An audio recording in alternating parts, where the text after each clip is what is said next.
Les signes de souffrance d'un enfant qui est victime d'abus sexuels sont des signes qui sont des signes comportementaux dans certains cas, mais ils ne sont pas très spécifiques de l'abus sexuel. La souffrance de l'enfant, elle est bien réelle, mais elle est intériorisée, elle est profonde, elle est cachée généralement. Il faut qu'il s'en ouvre pour qu'on puisse l'apercevoir.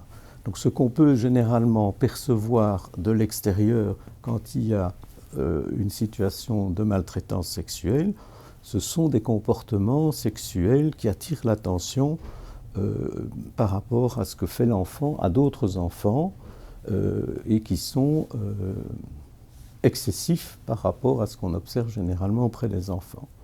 C'est un des signes que l'on peut observer chez les enfants victimes d'abus sexuels. D'autres signes sont des signes plus généraux comme le malaise physique, des plaintes de maux de tête, de maux de ventre, de la régression aussi. Il peut y avoir des enfants qui se comportent comme des plus petits tout à coup, dont on ne comprend plus très bien pourquoi ils ne veulent plus faire ceci ou cela. Ces enfants-là se trouvent donc dans une situation où ils ne peuvent pas dire, mais ils essayent de dire à travers des plaintes qui ne sont pas très éclairantes. Et il faut donc chaque fois, non pas penser abus sexuel d'emblée, mais mettre cette hypothèse à l'épreuve de l'évaluation de l'enfant en question et de ses plaintes.